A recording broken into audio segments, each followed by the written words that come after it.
mexicano destacado. Él es doctor en Derecho por la Universidad Complutense de Madrid, con calificación sobresaliente cum laude por unanimidad. Especialista en Derecho Constitucional por la Universidad Nacional Autónoma de México, por el Centro de Estudios Políticos Constitucionales Madrid. Es investigador del Sistema Nacional de Investigadores del CONACYT, nivel 1. Es profesor de la maestría en Derecho Constitucional y Derechos Humanos y de la maestría de Derecho Procesal Constitucional en la Universidad Panamericana. Asimismo, es profesor de la maestría de Derecho Constitucional en la Escuela Libre de Derecho. Su carrera también en el ámbito jurisdiccional es importante. Se ha desempeñado como analista de jurisprudencia en el Tribunal Constitucional de España, en la Suprema Corte de Justicia de la Nación como secretario de Estudio y Cuentas de la Sala Segunda, la Sala Primera y del Pleno. En el Consejo de la Judicatura ha sido secretario técnico de la Secretaría General de la Presidencia. En el Tribunal Electoral del Poder Judicial de la Federación se ha desempeñado como asesor de la presidencia de la Sala Superior, así como otros cargos. Es articulista, ha publicado más de 70 trabajos en revistas especializadas, capítulos del libro, comentarios bibliográficos, aparecidos en América, principalmente en México, Argentina, Colombia, Perú, también en Europa, en Hungría y en España. Es una persona que se ha dedicado de tiempo completo al estudio y a la investigación jurídica. Actualmente se desempeña como jefe de la unidad de la escuela, de la unidad académica de la Escuela Judicial Electoral del Tribunal Electoral del Poder Judicial de la Federación. Doctor Alfonso Herrera García, es un honor y un privilegio contar con tu presencia en Viernes de Derechos Humanos. A nombre de la Universidad Autónoma de Chiapas, damos la más cordial y bienvenida. Gracias por estar con nosotros y compartir un tiempo en estos tiempos difíciles, ¿no?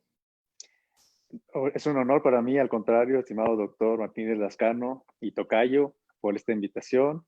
Le comentábamos hace un momento que son muchos años ya que nos unen en estos caminos académicos comunes, y siempre para mí es un honor volver a la Universidad Autónoma de Chiapas. Ahora, en esta ocasión, pues tiene que ser virtual, pero yo claro que me siento muy identificado con las causas de la universidad. Perfecto, gracias. Empezaríamos con la primera pregunta que lleva el gran tema que vamos a tratar. ¿Cuáles son las implicaciones por haber aceptado México ser parte del Sistema Interamericano de Derechos Humanos? A grandes rasgos, ¿cuál sería la implicación o las implicaciones más trascendentes para el derecho mexicano?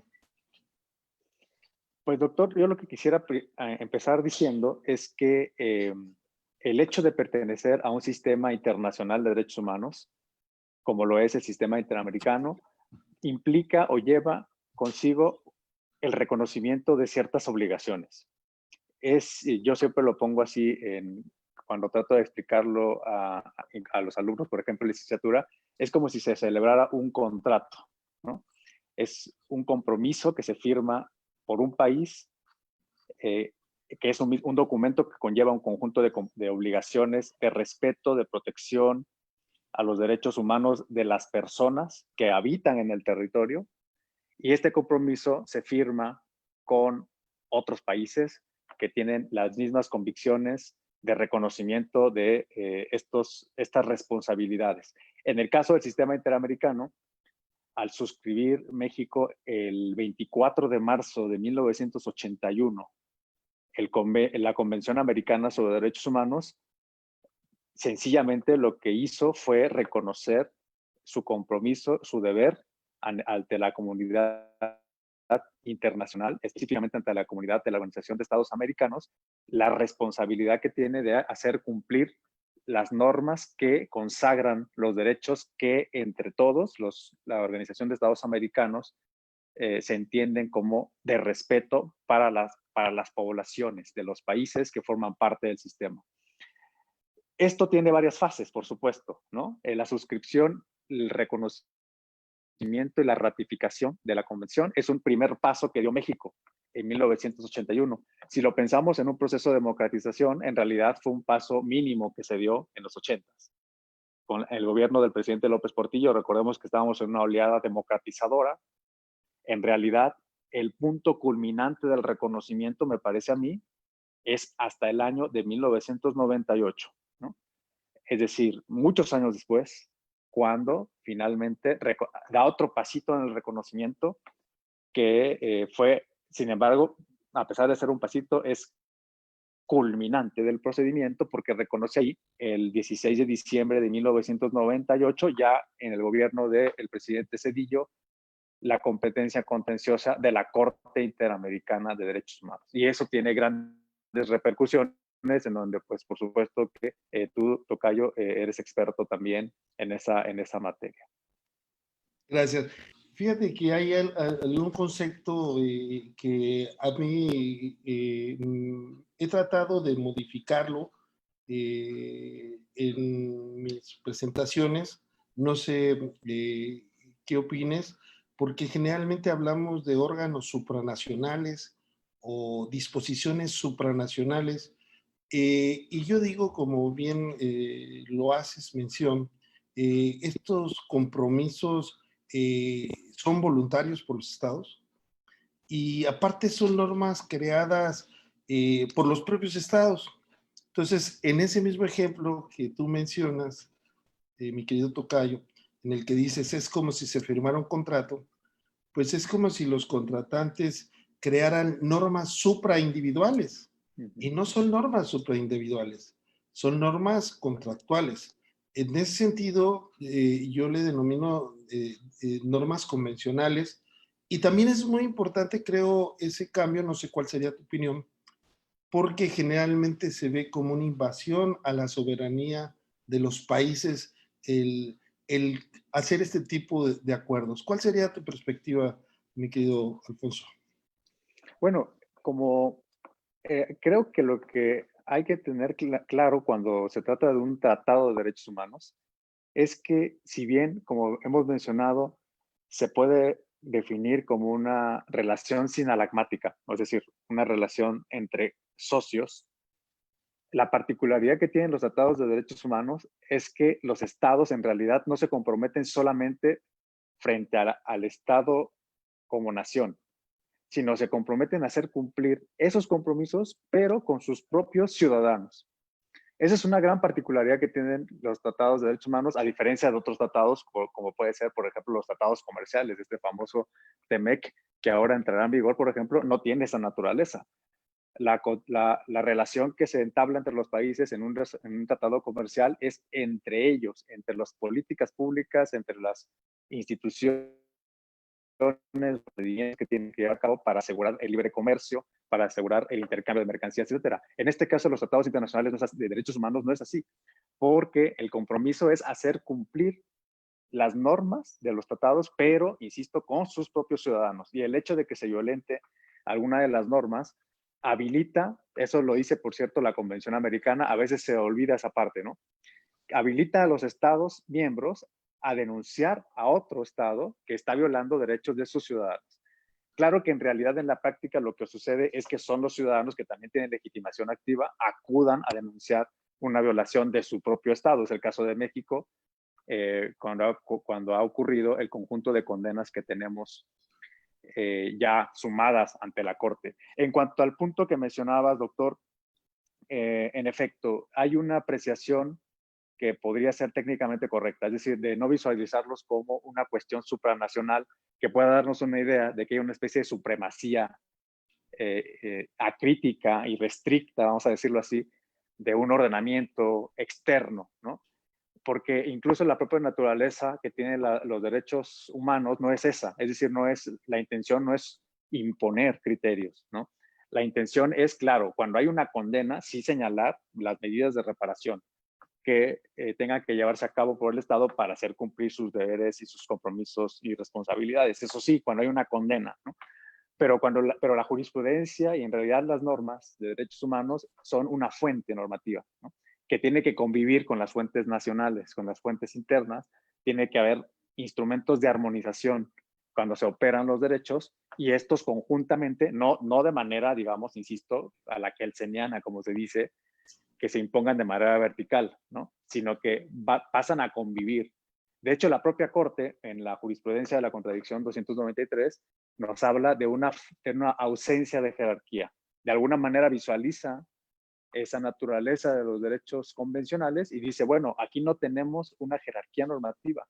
En realidad, nos encontramos en un punto normativo en donde ambas normas, las constitucionales y las internacionales, en este caso las convencionales, forman parte de un mismo cuerpo normativo, ¿no? Entonces, en ese sentido, claro que yo estaría de acuerdo con esa apreciación y, sin embargo, retóricamente a veces utilizamos la cuestión y el adjetivo supranacional, pero hay que hacer esas aclaraciones, que no es en el sentido de verticalismo, ¿no? Interpretativo.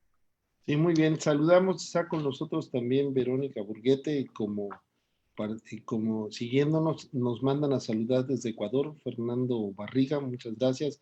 Hilda Muchas Sainz, gracias. feliz día para los ponentes y gracias por Viernes de Derechos Humanos. Nos mandan a saludar desde Venezuela. Buen día, excelente exposición desde Ecuador.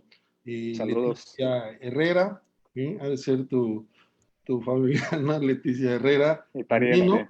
tu pariente de allá de Ecuador, de San Cristóbal de las Casas, María Guadalupe Cruz Castro, profesora destacada de la Facultad de Derecho, y Muchos podríamos decir, saludos. gracias Tocayo, podríamos decir, ¿cuáles desde tu perspectiva, cuáles son las sentencias que han impactado más de la Corte Interamericana hacia nuestro país? ¿Cuáles son aquellas que han dejado huellas y por qué?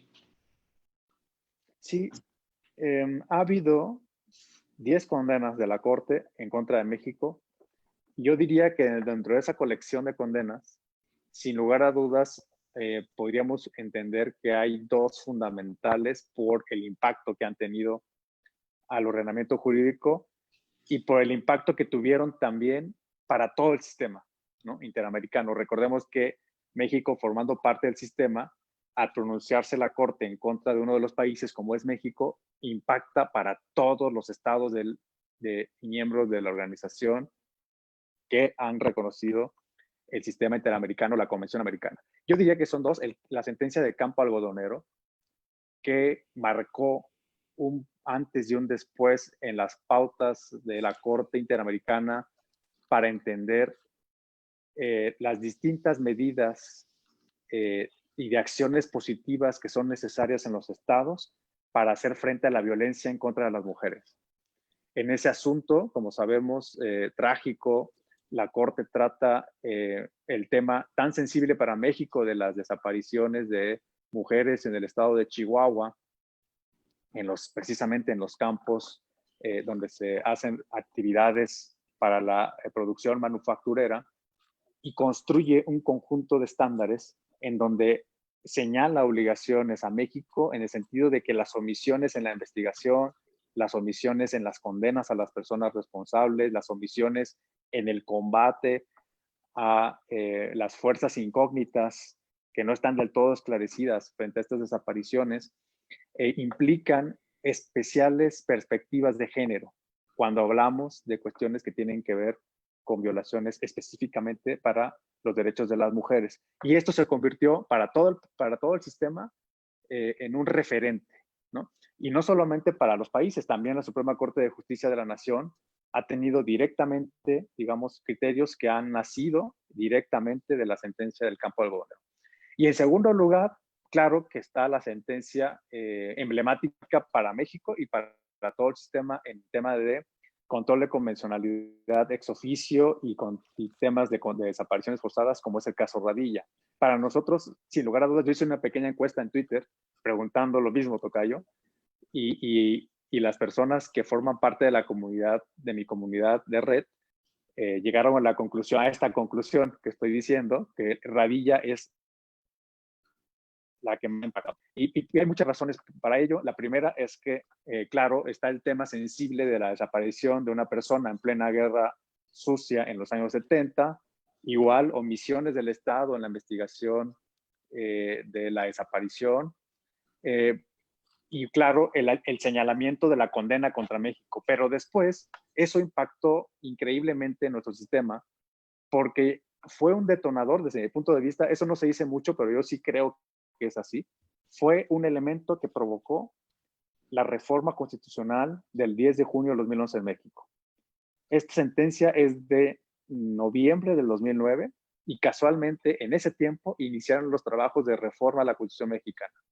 Claro, yo creo que los poderes políticos fueron sensibles, y si no hablar de sensibilidad, sí conocieron la gran importancia que tenía que una corte de esta naturaleza señalara violaciones profundas a los derechos humanos del caso Radilla, y se motorizó el procedimiento de reforma, y yo creo que sí fue un elemento fundamental.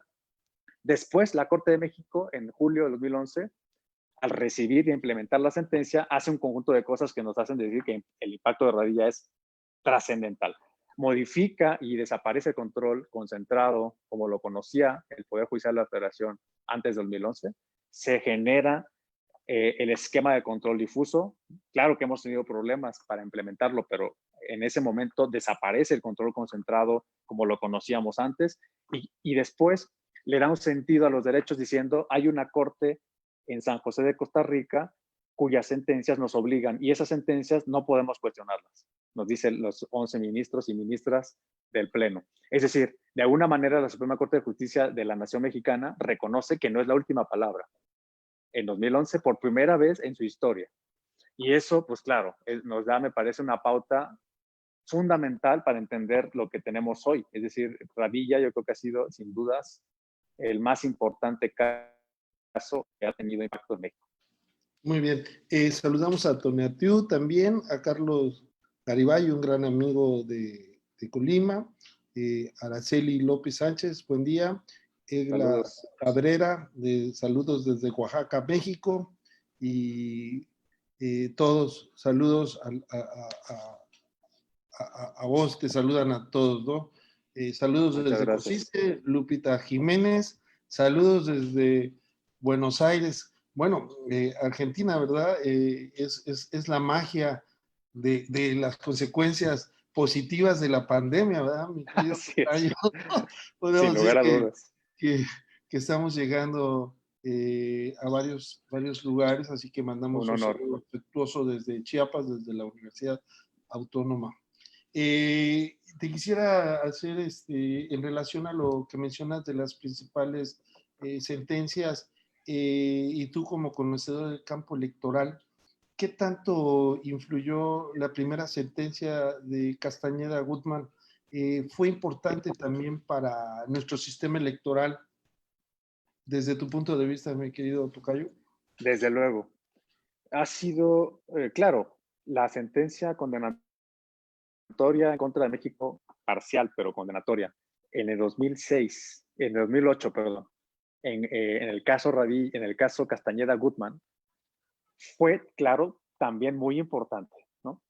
Lo que ocurrió allí, si recordamos, es que la Corte Interamericana, que por cierto también es un caso emblemático en materia electoral para todo el continente, ¿no? Es un referente cada vez que hablamos de derechos políticos en cualquier país del sistema, el caso Castañeda, provocó primero que la Corte señalara la falta de cumplimiento por parte de México del establecimiento de medios de impugnación a través de los cuales una persona que pretende participar en el proceso electoral controvierta la decisión legislativa. Y claro, ahí fíjense qué es lo que tenemos de importante, que la Corte está señalando que México, a pesar de su gran tradición en materia de control de constitucionalidad, recordemos que nuestro amparo fue un referente comparado para muchos países de Latinoamérica y fuera de Latinoamérica, también para Europa y lo que es más, para el sistema universal y el sistema regional mismo de los derechos. Y sin embargo, la Corte Interamericana señala que México no tiene un sistema suficiente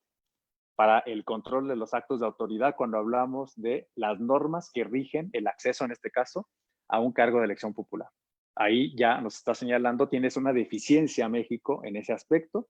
Negaste al señor Radilla un medio a través del cual él pueda controvertir la decisión legislativa que le impide participar como candidato independiente a la presidencia de la República, y entonces tienes que, como obligación, generar el medio de impugnación, haciendo cumplir el artículo 25 de la Convención, punto 1, recurso efectivo, sencillo, rápido, expedito, ¿no? Y luego, creo que también es importante, tiene otro efecto colateral, que si bien no, en esa parte de la sentencia se señala que México no es responsable, pero finalmente creo que sí fue impactante, de todos modos, para México, también en la parte en la que la Corte exculpa a México. Porque lo que le dice es, no hay un derecho humano a ser candidato sin partido para una elección, ¿no? Eso es verdad, no existe en el artículo 23 una obligación. Lo que se genera en el sistema es la necesidad de tener elecciones periódicas en donde las personas tengan voto universal, secreto, directo. Pero no tienes tú la obligación de reconocer un derecho humano a ser candidato independiente. Y sin embargo, México, ¿qué hizo? El Estado mexicano dijo, bueno, yo no tengo la obligación, pero de todos modos voy a cumplir la pretensión ciudadana de generar candidaturas independientes.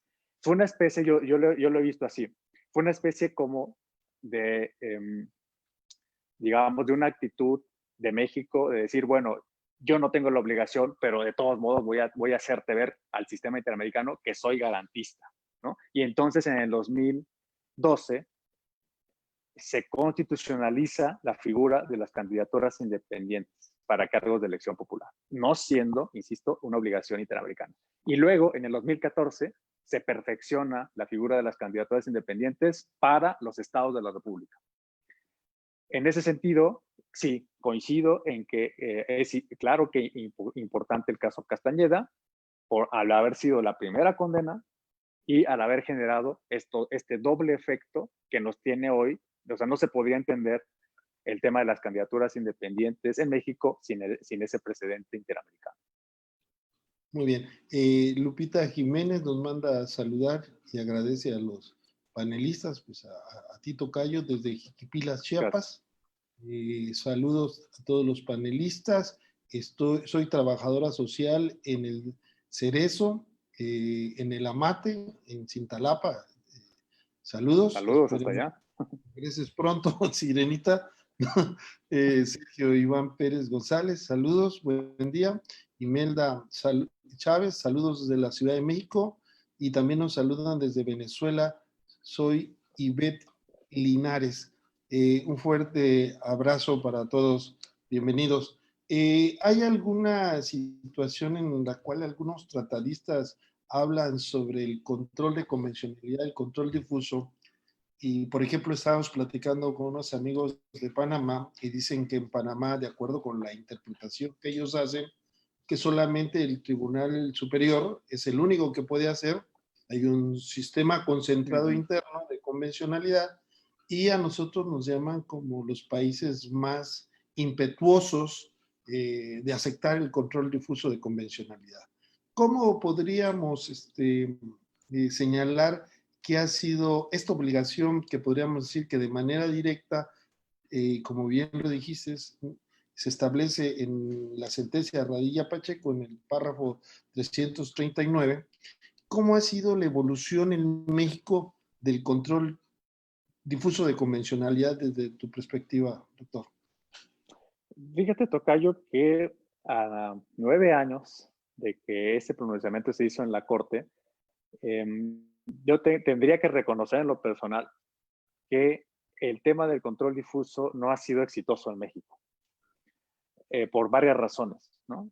La principal, yo diría que es la falta de nuestra cultura jurídica relacionada con que todos los jueces de cualquier instancia, de cualquier materia, de cualquier competencia, puedan ejercer un control y puedan incluso tener la capacidad de inhabilitar una porción de ley a un caso concreto. No está dentro de nuestro esquema mental judicial esa práctica, ¿no?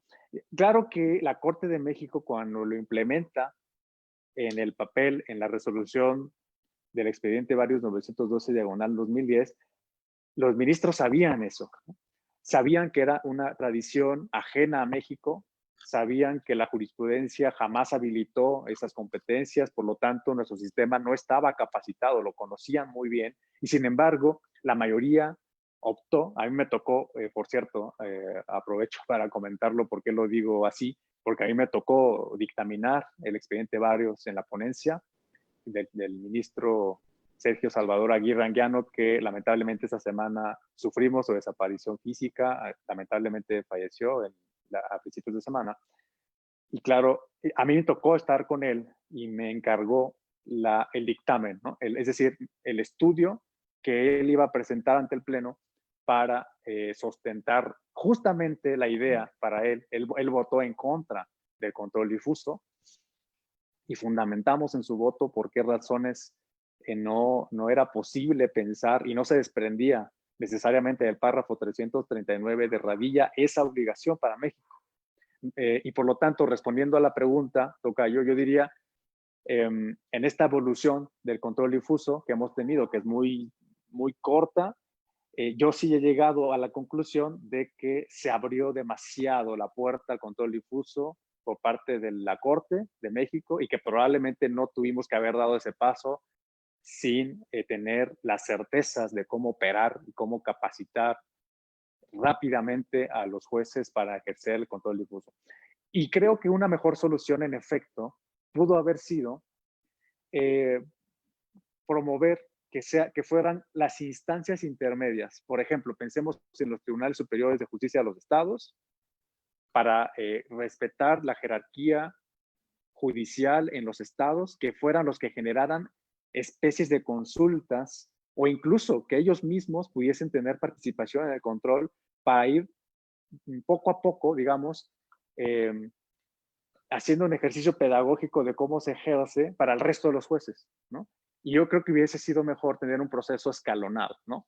Reconociendo primero a los tribunales superiores, probablemente, y luego, claro, tener una coordinación con el juicio de amparo, que ahí sí, en el juicio de amparo, pensemos en el amparo directo, el control constitucional se ejerce de manera tradicional en México, ahí se pudo haber hecho un ejercicio, digamos, nada más de extensión con la cuestión internacional y en amparo empezar a generar los criterios. Creo que hubiese sido un proceso más sencillo, más exitoso que el que tenemos hoy, porque lo que tenemos hoy es que seguimos padeciendo, digamos, falencias técnicas respecto a los jueces de primera instancia, pensemos, que todavía les cuesta mucho trabajo, nos cuesta como litigantes también plantear conceptos de violaciones internacionales, nos cuesta todavía generar argumentos que nos permitan hacer valer la Convención Americana. No quiero decir con esto que la Convención Americana debe tener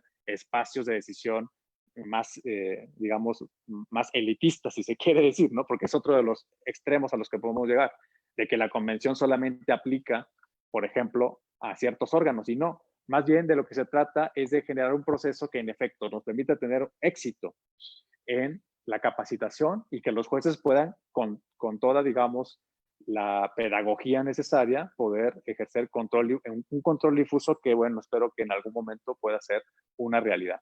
Sí, así como lo platicas, me llega la imagen, ¿no? Que está un juez que antes estaba solo con su código civil o código de procedimientos civiles, está sentado resolviendo y de repente le cae una avalancha de, ahora vas a hacer un control de convencionalidad también y vas a hacer un control de convencionalidad y vas a tener que conocer los instrumentos y la interpretación. Pues ahora sí que quizás, como bien dices, podría ser de manera gradual, ¿verdad? Porque de una u otra manera algunos jueces, amigos, que me dicen, bueno, yo no hago un control de convencionalidad porque no conozco las normas convencionales, no, y eso también creo que es importante mencionarlo porque en muchas escuelas, en muchas universidades, los planes de estudio siguen siendo los mismos. Es decir, ha habido un cambio en el derecho fundamental. El doctor Sergio García Ramírez, antes de que se hablara de la 4T, ¿no? El gobierno actual que hablara de la 4T, él hacía en una entrevista que se le hizo que el aceptar el sistema, pertenecer al sistema interamericano era como un cambio de paradigma y comparaba la conquista, la independencia, la revolución y el ingresar al sistema interamericano para el sistema jurídico. Yo a veces he dicho de manera más quizás apasionada, ¿verdad? Si un juez no realiza control de convencionalidad es ignorancia, si dice que porque no se lo solicitaron y si no lo realiza la corte es política, ¿verdad? Entonces, ahí estamos, ¿no? Nos saludan desde Chicago, Illinois, Angélica González y Luis Parra pregunta, ¿la realidad de la falta de aplicación del control de convencionalidad y su aplicación del control de convencionalidad difuso en Venezuela es la falta del reconocimiento por el Alto Tribunal Supremo de Justicia, ya que la Carta Magna establece que solo la Sala Constitucional es quien debe interpretar y hasta establecer modificaciones procedimentales en la norma. Por esto, es dilatoria la aplicación de las sentencias de la Corte Interamericana. Bueno, buen comentario. Ahora, yo te quiero preguntar, mi querido Tocayo, que estamos hablando del sistema interamericano y estamos hablando del control difuso. Por ejemplo, a diferencia del sistema europeo, ahí no se ha generado esta idea de un control de convencionalidad por el sistema europeo, y también se dice que el Tribunal Europeo pues tiene 47 jueces y que es un tribunal permanente, a diferencia de la Corte Interamericana, que cuenta con 7 jueces, no es un tribunal permanente. ¿Crees que el control difuso de convencionalidad es una herramienta importante que debería impulsarse más, sobre todo por el plazo razonable, para que los jueces en determinado momento estuvieran resolviendo con parámetros de protección más adecuada que los actuales? Porque llegar hasta la Corte, estaba revisando hoy en la página de la Corte, solo hay 401 sentencias al día de hoy. Es decir, no es una Corte que emite muchas sentencias. Hace rato manejabas que México ha tenido 10 sentencias, ¿verdad? Entonces, no es como de democratizar estos parámetros de acceso a la justicia o de una justicia más real.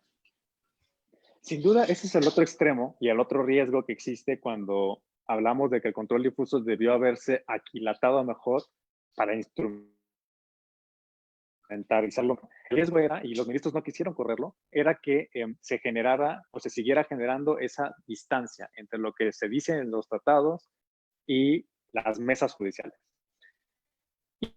Y la intención, en realidad, yo creo que se ha llevado, no es que haya habido, me parece a mí, una contradicción, ¿no? A mí me parece que en realidad lo que la Corte Interamericana quiso decir en el párrafo 339, y que viene, por cierto, de Almonacid Arellano, ¿no? Que es un precedente todavía inicial del control de convencionalidad, en donde, por cierto, don Sergio García Ramírez tuvo una presencia fundamental. La intención de la Corte era justamente que los jueces, ¿no?, se sintieran parte del Estado mexicano en el sentido de que ellos mismos también son responsables del cumplimiento de las obligaciones. Y no era necesario, digamos, a mí me parece, acudir a un concepto estricto, pesado de control difuso, sino simplemente hacerle ver a los jueces que ellos también deben sentirse parte del Estado mexicano y deben sentirse parte de la responsabilidad de aplicar el derecho internacional. En ese sentido, yo estaría de acuerdo, es decir, la intención del sistema interamericano y del sistema europeo, en efecto, yo coincido, no son lo mismo, ¿no? Son sistemas que se les compara frecuentemente porque tenemos que tener categorías para comparar, para categorizar en los sistemas regionales, pero no son comparables en el sentido de que, en efecto, el Tribunal Europeo de Derechos Humanos, con sede en Estrasburgo, he tenido la fortuna, por cierto, de estar allí, es otra cosa.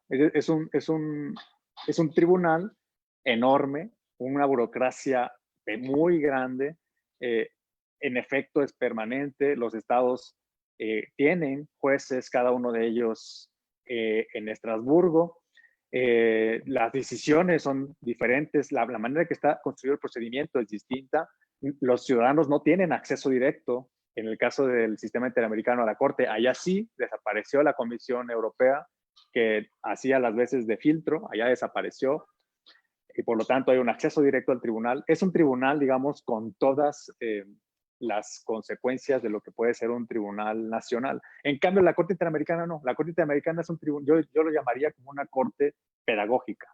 Es una corte que tiene pocas sentencias, que no tiene las capacidades institucionales y presupuestales que tiene la Corte Europea, ¿no? No es nuestro tribunal que tenga que resolver todas las problemáticas de derechos de todo el continente. Es un tribunal que eventualmente, excepcional y extraordinariamente va a resolver algún asunto que llegue. Y por lo tanto, tampoco debemos esperar que resuelva, insisto, todos los problemas, ¿no? En realidad, nos da las pautas y luego los verdaderos responsables de operar las fuentes convencionales somos los operadores jurídicos nacionales. Y eso se explica con un principio, que es el principio de subsidiariedad, ¿no? Eventualmente, si no se cumplen los medios internos, podrá haber una vía de inserción al sistema interamericano. Mientras eso no pase, tenemos que agotar, como en amparo, todas las instancias internas, todos los recursos, todos los medios de impugnación que tengan que agotarse a nivel interno. ¿Y eso qué implica? Implica que hagamos valer los derechos convencionales en las primeras instancias, y eso implica también al mismo tiempo que los jueces tengan que hacer frente, no bajo un esquema estricto, insisto, de control difuso, pero sí de hacer operar el sistema, ¿no? Es decir, de comprender cuáles son los argumentos que se han desarrollado en la jurisprudencia interamericana, de comprender que ellos forman parte del Estado mexicano, de entender que existe en efecto un derecho a una justicia pronta, no solamente en el 17 de la Constitución mexicana, tiene que relacionarse de manera directa con el artículo 8 y el 25 de la Convención. Y en ese sentido, en efecto, o sea, esa es, me parece, la manera adecuada de entender la convencionalidad. Es decir, que los jueces se sientan parte del sistema, y aquí tenemos que aludir a nuestro juez mexicano actualmente en la Corte, el juez Ferrer, él lo que ha dicho es, bueno, deben sentirse jueces interamericanos, ¿no? Ha habido alguna crítica de ese discurso, pero bueno, en ese sentido yo estaría de acuerdo con él. Es decir, de lo que se trata es de que la convención no pase desapercibida, que se entienda como el Código Civil. Es decir, forma parte de las mismas fuentes que tenemos que operar, que tenemos que aplicar y que tenemos que darle sentido en los casos concretos. Claro, comparto la idea de nuestro querido amigo Eduardo Ferrer MacGregor, y nosotros yo creo que tenemos que sentirnos también sujetos de derechos interamericanos.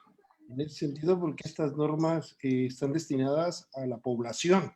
Como bien decías al principio, no son acuerdos bilaterales, sino son obligaciones de respetar ciertos derechos y libertades en la jurisdicción a la que tienen cada uno de los estados parte. Ahora, vamos a retrotraer un poco, mi querido Tocayo, en relación al control difuso de constitucionalidad. ¿Tú crees que la Corte mexicana en su momento interpretó el artículo 133, que de hecho viene de la Constitución de los Estados Unidos? ¿Crees que ahí quitó el espíritu para que los jueces de cualquier estado pudieran tener la capacidad y la facultad de interpretar normas constitucionales? Porque era algo paradójico que podría a través del amparo denunciarse actos de autoridad de ser inconstitucionales cuando los jueces no podían mirar la Constitución para interpretarla. Esa situación de centrar la Constitución, de poder concentrado, yo lo dije una vez, convirtió a los jueces mexicanos en jueces menores de edad, porque no les permitían interpretar la Constitución. Creo que ahí se debe mucho a esa avalancha que hace rato mencionaba, porque los jueces no están acostumbrados a ver otras disposiciones, y más porque estamos preparados bajo un sistema positivista ortodoxo. ¿Qué opinión te da al respecto? Porque después vamos a hablar de las restricciones constitucionales. Adelante, Alfonso, por favor. Yo creo que que en efecto hubo una incomprensión histórica del 133. Ha habido porque este criterio lo tenemos desde los años 30, ¿no? Cuando se dio la oportunidad en la Corte de hacerse ese pronunciamiento y luego generar jurisprudencia en el sentido de que había una concentración de la justicia constitucional, entendiendo al amparo de manera estricta, ¿no? Solamente si el amparo tiene como finalidad el análisis de las garantías individuales, entonces, en ese sentido, se excluye el 133. Claro, la Corte hizo una interpretación sesgada de la interpretación de la Constitución. Solamente interpretó el 103 y el 107, fundamentalmente el 103, pero excluyó el efecto de la literalidad, yo diría, del 133, que todos sabemos. El 133 es muy claro, además tiene una raíz histórica. El 133 no es un artículo esencialmente mexicano, es un artículo que viene de la Constitución norteamericana. Y si vemos cómo ese mismo artículo opera en Estados Unidos, vamos a ver que el sentido que le dieron en nuestro país vecino del norte es totalmente diferente. Es decir, se reconoció desde siempre el control difuso y también se reconoció que los tribunales de los estados pudiesen generar estos comportamientos judiciales de invalidar leyes a los casos concretos. Claro, hay que decir algo que es importante también. En Estados Unidos no existe el juicio de amparo. Digamos que nuestro sistema jurídico mexicano, al incorporar el amparo, la Corte entendió que el 133 tendría que tener un sentido distinto, ¿no? En mi opinión, yo digo que estoy de acuerdo contigo, Tocayo, en el sentido de que sí se le dio un alcance que no debió haber tenido de restricción y que esto provocó que los jueces del país no estuvieran acostumbrados a el control difuso. Bueno, tenemos una pregunta del millón antes de la otra de Linda Alexander Ruiz Urreta. Saludos, buenos días. ¿Qué se debe hacer en el caso de que el Estado mexicano incumpla con las sentencias de la Corte Interamericana de Derechos Humanos? ¿Dónde quedan los derechos de las víctimas?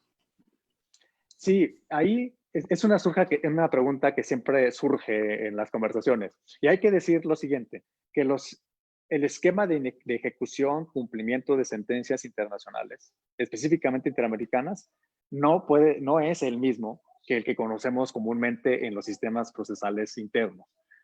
Es decir, no tenemos un esquema de cumplimiento coercitivo, vamos a decirlo así, de hacer cumplir y de hacer efectivas las sentencias interamericanas como lo tenemos aquí, en donde podemos seguir un procedimiento de ejecución y podemos llegar incluso al punto de que la autoridad judicial use la fuerza pública para hacer cumplir una sentencia. Eso no existe a nivel internacional. El esquema de cumplimiento procesal de las sentencias no es el mismo. No podemos aplicarle el mismo estándar que conocemos a nivel interno. ¿Por qué razón? Porque está regido por diferentes otras normas que tiene que velar por ciertos sesgos, vamos a decirlo así, de soberanía nacional. Se trata de países que están divididos por fronteras, que en efecto tienen cumplimiento común del compromiso de hacer cumplir los derechos humanos, pero no existe una policía internacional, no existe una fuerza pública internacional. Por el contrario, el Convenio de Viena sobre el Derecho de los Tratados prohíbe intervenciones ilegítimas de países en un país tercero, que es el principio precisamente de no intervención, que por cierto nuestra Constitución mexicana lo reconoce también en el artículo 89, fracción décima, si no lo recuerdo mal, que es las facultades presidenciales, principio de no intervención. Y es el discurso del señor presidente casi todos los días, ¿verdad? Exacto, me vino a la mente, pero lo omití, pero me vino a la mente de que el presidente de la República siempre apela a ese principio, ¿no? Algunas veces no de manera legítima desde mi punto de vista, cuando se trata, por ejemplo, de hablar de cuestiones de migración, etcétera, ¿no? Sí. Pero en efecto, entonces el esquema no es el mismo. ¿Qué hacer? Bueno, lo que hace la Corte Interamericana es generar una especie de catálogo de países incumplidores. Y ese catálogo de países incumplidores se publicita oficialmente, claro, a través de sus propios canales de comunicación, pero también se notifica por determinación de la legislación y normativa interamericana a la Organización de Estados Americanos. Y a partir de ahí las consecuencias pueden ser muchas, porque el señalar a un país como incumplidor de los compromisos internacionales tiene repercusiones con los socios. Es decir, los socios a partir de ahí toman decisiones. A partir de la concepción de un país que tiene abiertas las sentencias por no cumplir, toma decisiones económicas, toma decisiones de tipo diplomático, toma decisiones de reciprocidad o no en materia consular, por ejemplo. Es decir, las consecuencias son muy distintas. No hay manera de hacerlas cumplir de manera coactiva o coercitiva porque no existe ese esquema a nivel internacional y no tendría por qué existir. Se apela la buena fe de los estados al cumplimiento de las sentencias que reconocieron en su momento, y México entonces la consecuencia ¿cuál va a ser? Que va a tener abiertas esas causas, abierta la inejecución de sentencias, que son todas las sentencias, excepto Castañeda, es la única que ha cumplido a su totalidad, y claro que mientras eso ocurra, se considerará un país que no cumple con los compromisos democráticos. Sí, bien. Es realmente gratificante que la Corte Interamericana, a pesar de todas sus limitaciones, constantemente esté emitiendo sentencias de supervisión de cumplimiento y a diferencia, podríamos decir, del sistema mexicano, es reiterativa, generalmente dice, ha cumplido parcialmente, le falta esto, tiene un plazo. Podríamos decir, tocayo, no sé si la analogía, si no cumplen las sentencias, las mandan al Buró de Crédito de Derechos Humanos, ¿no? Para, Exacto. ¿no? Es una buena analogía. ¿Sí? Y algo también que quisiera agregar, si tú me lo permites, es que, por ejemplo, recientemente la Corte Interamericana resolvió un caso que inclusive fue impulsado muy bien por el doctor Eduardo Ferrer MacGregor, Muelle Flores, que es cuando interpreta por primera vez el artículo 26 en relación al derecho a la seguridad social. ¿Por qué saco este caso? Porque pareciera que es un problema de la Corte Interamericana el no lograr el cumplimiento integral de las sentencias, pero en este caso, Muelle Flores es un proceso del Tribunal peruano, el Tribunal Constitucional, que había dictado dos sentencias dándole el beneficio al señor Muelle Flores, inclusive habían tenido un contencioso administrativo, y resulta que llevaban 24 años en el que no se cumplía la sentencia de un tribunal constitucional. Pues para hacer la analogía, es como si la Suprema Corte de Justicia hace 24 años hubiera dictado una sentencia y no se le diera cumplimiento. Entonces, la falta de cumplimiento de las sentencias en los procesos no es algo, una característica del sistema interamericano. Es una característica, podríamos decir, de cualquier órgano jurisdiccional. Claro, llega a los extremos, como en el caso de Muelle Flores. Ahora, Sin lugar a dudas. Y sí, quiero evocar aquí, tocayo, a sí, nuestro maestro, don Cipriano Gómez Lara, explica en sus libros, en sus obras, en sus pensamientos que tiene escritos, la gran importancia que tiene la ejecución de la sentencia como elemento central del proceso que nunca puede culminar si no tenemos en efecto la ejecución efectiva de la sentencia, que es justamente el punto culminante del proceso. sí, y que recuerdo ahora también que hacía como la explicación que en algunos países la ejecución de la sentencia ya no le corresponde al Poder Judicial, sino le corresponde al Poder Administrativo. Sin embargo, la ejecución de la sentencia debe ser una tarea, como lo hace la Corte modestamente a través de este tipo de sentencias de cumplimiento. Tocayo, llegamos a un punto en el que vamos a cuestionar lo que hace rato habías mencionado respecto de la jerarquía entre las normas convencionales o las normas de derecho internacional de derechos humanos y las cartas constitucionales. De hecho, el artículo primero, que creo que de la Constitución, que es una obra maestra, no sé quién lo haya redactado, establece esos dos catálogos, el catálogo abierto del estatus constitucional a los estados internacionales junto con los derechos humanos constitucionales, y establece el principio pro persona o principio pro homine de otorgar el mejor beneficio posible, pero la Corte Mexicana de repente utiliza el concepto restricciones constitucionales, y fíjate que para agregar algún punto más, estaba viendo que en 1994, cuando surge las acciones de inconstitucional y todo, se estableció el parámetro de regularidad constitucional. Es decir, el concepto del parámetro de regularidad constitucional nace cuando nace el derecho procesal constitucional pleno en México, pero que tenía como fundamento la supremacía constitucional. Y ese mismo concepto nos lo aplica otra vez la Corte cuando supuestamente la supremacía ya no iba a ser el catálogo, sino la mayor protección posible. ¿Qué nos puedes decir al respecto, querido tocayo? Pues es la pregunta del millón, tocayo. Yo, la verdad, he tenido distintas aproximaciones a ese tema, ¿no? Yo he dicho, y quiero corregirme en esta entrevista que me haces, ¿no? Yo lo que he dicho es que no existe en los derechos constitucionales comparados una extrañeza en el sentido de que las constituciones tienen que prevalecer cuando hablamos de alguna antinomia con las normas internacionales. Es decir, que no nos debería ser extraño.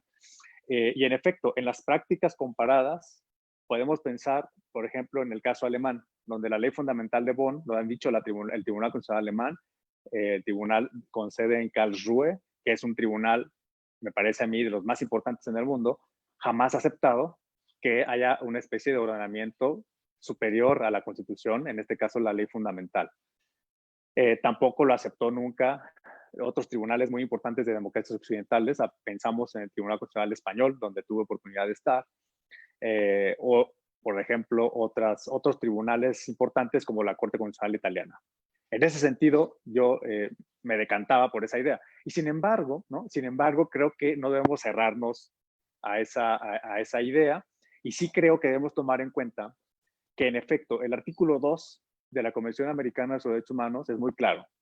Dice, los países tienen la obligación de adoptar las disposiciones de derecho interno, incluidas las medidas legislativas necesarias para estar en consonancia con la Convención. Y eso es un compromiso que suscribieron los países, hablando precisamente de nuestro tema. ¿Qué implicaciones tiene que tú hayas suscrito ese contrato internacional? La implicación es que reconociste que debes adaptar tu ordenamiento interno. Por lo tanto, México aceptó, si lo traducimos a la aceptación de México, que tenía que ajustar su ordenamiento interno, empezando por ¿cuál norma? Pues por la norma constitucional, ¿no? Y en ese sentido, la Corte Interamericana, en cualquier momento, sin ningún tipo de problema de tipo interpretativo, puede determinar que la Constitución es contraria a la Convención. Y entonces podemos nosotros hacer un razonamiento. Si la Corte Interamericana lo puede hacer porque es el tribunal oficializado, el establecido para hacerlo, ¿por qué no un tribunal interno, reconociendo esa obligación internacional, podría hacer ese ejercicio interpretativo? Si tenemos un artículo 2, ¿no? Y tenemos ese artículo 2, no es, digamos, un artículo aislado, es un artículo que está en consonancia con el propio, el que mencioné, Convenio de Viena sobre el Derecho de los Tratados, que nos dice, ningún país puede oponer una excepción interna y que eso pueda servirle normativa, incluso que le pueda servir para obstaculizar una obligación internacional. Si tenemos esos dos artículos fundamentales, ya podemos entender que un tribunal interno podría determinar la inconvencionalidad de la Constitución. Pero yo sí diría, en nuestro sistema, necesariamente esa labor la tendría que hacer la Suprema Corte, ¿no? Porque es la Corte la que precisamente, como mencionaste, en el 94-95 adquirió, digo, desde antes, pero ahí mismo adquirió las capacidades de ejercer de tribunal de control de constitucionalidad concentrada y de tribunal y máximo intérprete de las normas constitucionales del sistema jurídico mexicano. Por lo tanto, yo diría que en estas competencias, en algún momento, podría llegar a considerar una excepción a la contradicción de tesis 293 del 2011, en el sentido de que ciertas restricciones constitucionales tendrían que ceder ante una obligación internacional. Sobre todo, yo sí no tendría, ahí sí dudas. Ahí la duda yo no la plantearía. Yo diría que tendría que ser cíclicamente cuando tenemos una condena internacional. Cuando hay una condena internacional, se tendrá que imponer esa condena, incluso frente a una restricción constitucional explícita. Desde mi punto de vista, eso no tendría duda desde el punto de vista de que la responsabilidad está señalada y que el Estado mexicano tiene que cumplir una responsabilidad internacional. Sí, muy bien, doctor. Hay que ver, no sé si compartes esta visión, hay que analizar al derecho convencional o a la convención de dos perspectivas, ¿no? La sustantiva, que son los derechos y libertades, y la procesal, que regula a los órganos convencionales de supervisión, la comisión y la corte. En este sentido, cuando hace referencia al artículo segundo, que es muy fuerte, realmente no está diciendo que la convención es complementaria, sino más bien la jurisdicción o la supervisión es complementaria, pero los derechos y libertades tienen un carácter invasivo, un carácter depurativo y profiláctico de los sistemas nacionales.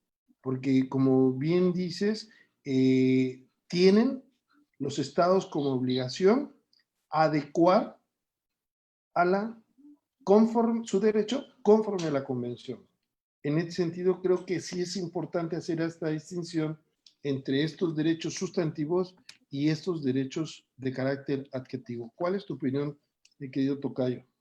Yo estoy totalmente de acuerdo con esa visión y complementar de que la Corte, esto no es algo ilusorio, que la Corte Interamericana ya lo hizo valer en la sentencia de la última tentación de Cristo en contra de Chile. Y si bien no señaló de manera tajante, vertical, como hemos dicho, ¿no? Porque esa no es la función de la Corte en ese sentido entendida, digamos, sí estableció que la violación venía de la Constitución de Chile. Y Chile, conociendo que ese iba a ser el pronunciamiento de la Corte, modificó su Constitución. Entonces, yo estaría de acuerdo con esta necesidad de, digamos, distinguir la parte sustantiva que en efecto, de hecho la propia convención está dividida así, ¿no? La primera parte es la parte de decálogo, voy a llamarle así de manera libre, de los derechos, es una declaratoria de derechos, los compromisos de los países, y la segunda parte es la parte procesal, la parte procedimental, donde se establecen las reglas del juego ante la comisión y luego se establece la fase del contencioso ante la corte y nos permite entonces, el sistema no puede entenderse sin las dos partes. Los dos segmentos se complementan y es una especie, algunos autores lo han tratado de equiparar a una especie de constitución pequeña, ¿no? Es una constitución interamericana de derechos que tiene las mismas partes, la orgánica y la declaratoria de derechos, que una sin la otra no pueden entenderse. Esto también viene desde la tradición norteamericana, de la Revolución Norteamericana, que nos dijo, una cosa es tener los derechos y otra cosa es tener, que no puede faltar tampoco, el procedimiento, el juicio, el instrumento a través del cual se van a proteger los propios derechos. Bueno, ya para ir cerrando, mi querido tocayo, la pregunta sería, o las preguntas finales serían, el que México haya decidido pertenecer al sistema interamericano de derechos humanos, ¿ha sido algo bueno para la justicia mexicana? Y dos, si no fuéramos parte de ese sistema, ¿el derecho mexicano sería el mismo? Desde tu perspectiva. Yo diría tajantemente a las dos preguntas. La primera, sí, ha sido bueno. Y dos, no sería el mismo. Yo sí creo que se dio una vuelta de tuerca histórica cuando, sobre todo en la segunda parte del reconocimiento del sistema, ¿no?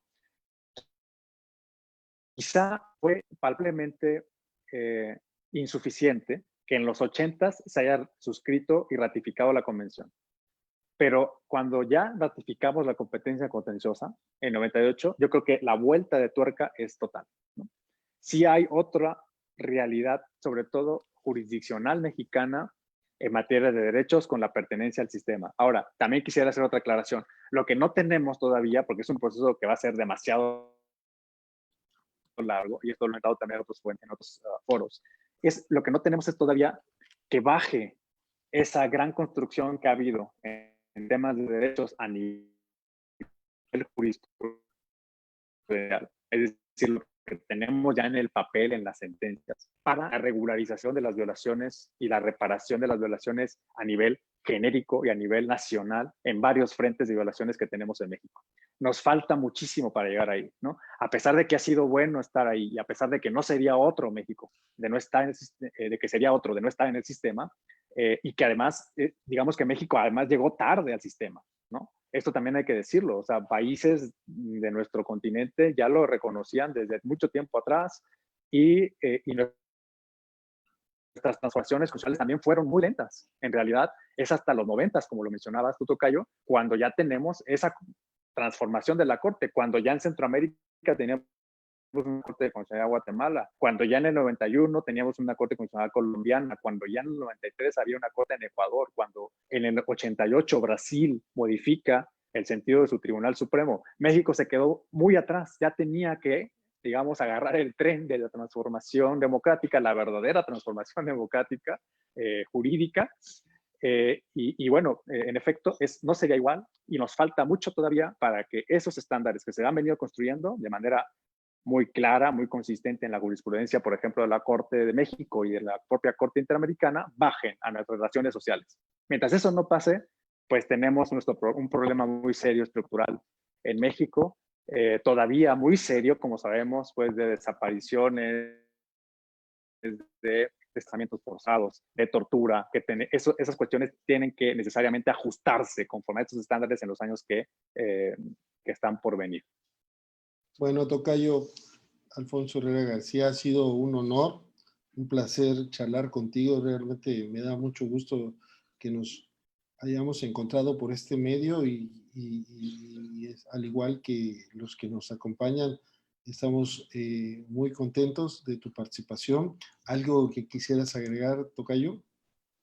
Pues nada más, doctor Martínez Lascano, agradecerte la invitación, que me hayas invitado a este espacio. Yo, claro que acepté con muchísimo gusto y estoy a disposición en el momento que se pueda nuevamente entrar en contacto para poder intercambiar esos puntos de vista, y quisiera mandar un saludo a todos los que nos escucharon, a los que nos vieron, y gracias por mandar los saludos de distintas partes, incluso pues de nuestro propio continente. Muchas gracias a todos y agradecerle también al equipo que organizó esta comunicación. Muchas gracias.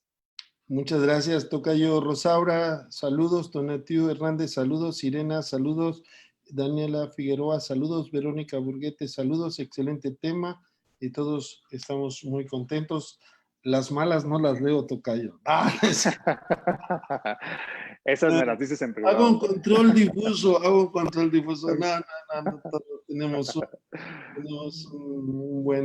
unos buenos participantes. Para los que nos siguen, por favor, les recordamos que hoy a las 12 del día estaremos con el maestro Juan Carlos Gutiérrez Contreras. Hablará del litigio de casos de violación a derechos humanos ante los órganos de la ONU y la respuesta del Estado mexicano.